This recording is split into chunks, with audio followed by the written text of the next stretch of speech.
About a week ago, Ferg held a $10,000 1v1 sniper tourney and invited talented content creators and pro players from around the world. And of course, I had to watch this tournament live to support my fellow creators, knowing events like this rarely happen and are pretty thrilling to watch. After the tournament, lots of drama instantly sparked from the viewers and threw a lot of hate towards other content creators, which we'll talk about more later. The reason? For playing too passive. I honestly don't understand the hate, as I personally would have done the same and played carefully if I was competing with a huge amount of money on the line. For now, let's set the drama aside, because instead of watching the tournament to see who's truly the best, how about watching it to become the best? Because here are 4 things that you can learn from Ferg's 1v1 sniper tournament. Movement is overrated. You need to focus on your aim. Aim is equal to skill. Let's start off with the hottest topic in the community. Is aim really more important than movement? If you'll ask me this question, I'll say yes and no.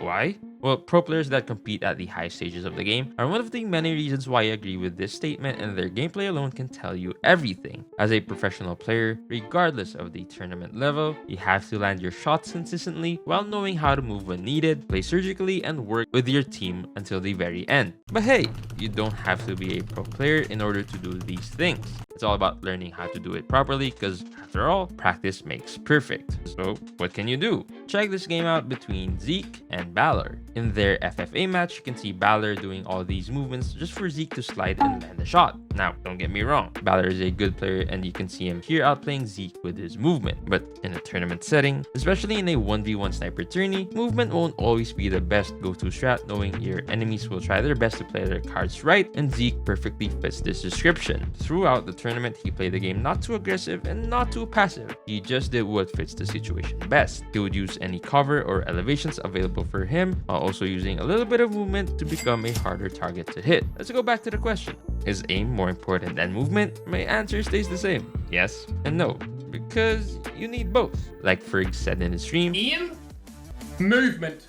Treat it as a 60-40. 60% aim and 40% movement, and I agree with him, because while movement may help you dodge a couple of shots, at the end of the day, a clean aim can get you kills and win more games. Having a huge amount of patience, aka camping, is actually key to win more games. With today's 3-tap meta and the fast time to kill that weapons have in general, you don't always have to be the aggressor. Sometimes it's okay to take a step back and chill behind cover, like what RushSenpai did against Borg to bag that win. In the first few minutes of the match, you can clearly see RushSenpai taking advantage of the high ground to cover the lower part of his body while being able to see Borg out in the open. In the later moments of the match, you can easily tell that Rush is trying his best not to let Borg catch up by staying inside the containers. Now that's what you call dedication.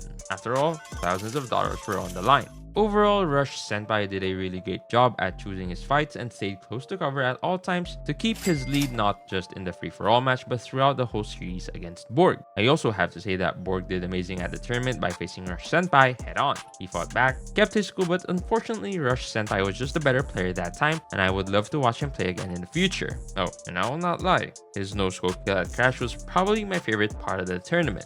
Have you seen this insane play live? Let me know in the comments below. I don't know if you guys noticed this one, but have you seen players watch and wait for the enemy body to disappear? Is it their way of showing their dominance, or is it just straight up disrespect? It's none of the above. The main reason why these players look at dead bodies is not actually your typical stare down disrespect. They do this so they'll know if their opponent tries to respawn instantly by tapping the screen, or if they're increasing their spawn time to avoid getting spawn trapped by watching the kill cam. I know you guys will say, why bother waiting if you can just time their spawn? Well, times have changed and players are actually getting smarter. I wish this was the case for the randoms in my ranked games, but the matchmaking god says no. Kidding aside, it is true when I said that players are getting smarter as time goes on. There will always be a way to counter each card that's being played, so it's actually more than who's a step ahead in the game. And in the RushSenpai versus Borg matchup, you can see Borg staring down at RushSenpai's body, and I think I might know the exact reason why he's doing it. 1. Borg is waiting for the corpse to disappear and uses it as a sign that RushSenpai just respawned. 2. Borg is manipulating the spawn by staying in the same location they last fought, so he knows that he's just on the opposite side of the map. Or 3. It could be both. If you think that this technique is not useful in respawn rank, then you're wrong. You can use the dead body's location as a basis on where your enemies might spawn next. You can also check the mini-map kill feed, and just be aware of the general area of where the gunfights are happening and use these key information on where to look and what to do next. Take this example. You're in standoff ranked and the hill's currently at P2. So the usual high traffic areas will be at the gas station, outside hotel, and blue van. If most of the gunfights are at gas station, expect your enemies to spawn at back alley or P1. If the fights happen at the blue van area, they will spawn at tank and boxes. We all know that ranked can get messy and everyone will not play it like the way it's supposed to be, so there will always be a moment where spawns can be quite confusing. Just remember that awareness is key and remind yourself that enemies will almost never spawn in your line of sight.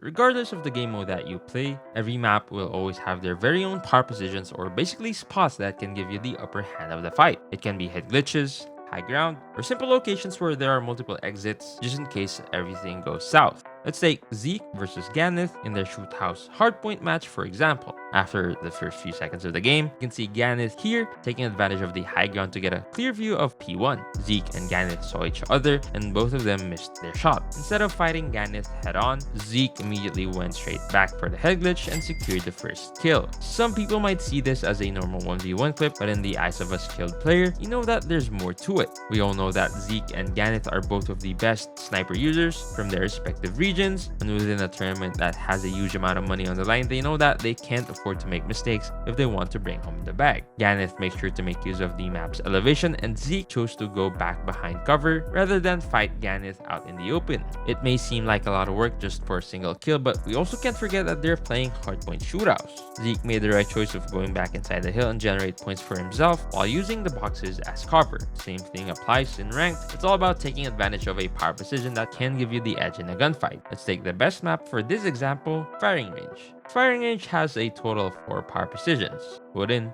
watchtower, trailer, and top 10. These mentioned buildings are mostly contested by players aside from the main objectives, as these spots can help you cover a lot of angles in the map and provide good cover while being in an elevated position. And if you're up against a player who knows how to take advantage of power positions, trust me, they can be frustrating to go up against. Let's start with top 10's window. This spot covers mid crossroads, wooden, sandbags, and you can jump up the window to see the whole P1 all the way to ramp. Now for the middle part of top 10, you can cover the whole mid crossroad, trailer entrance, wooden entrance, and top wood. On the other side, you'll be able to see the pickup truck, outside tables and barrels, but you have to keep in mind that your whole body is exposed at the opposite side of whichever angle you're holding, so be sure to reposition and take cover every after kill you get. In wooden, you can cover the whole section of red side, jungle including crossroads, trailer, barrels, and a small portion of P1. If you're on top of the watchtower, you'll be able to see the whole mid crossroad, trailer's entrance, and top wood. If you go to this side, you can see this whole path towards ramps and even watch out for enemy players spawning there. You can also jump up here to watch over P1 and top 10 just in case your teammates need help. For the last one, we have trailer. You can go for a sneaky peek through this window at wooden for enemies holding on top or if they're running towards P1. At this door, you can see the whole P1, crossroads, wooden, and even watch out for enemies spawning at red. You can even go outside through this door to position yourself at barrels to watch out for enemies from long A, tin, and containers if needed. While trailer is a good spot for covering multiple areas, it's also the easiest one to counter, so watch out for enemies that might come out from both of these doors who are planning to take you out from behind. Who do you think has the best aim from the sniper tournament? Let us know down in the comments below. I just recently switched from phone to tab and I reviewed the settings that helped me get good aim right here. Thanks for watching and I'll see you on the next one.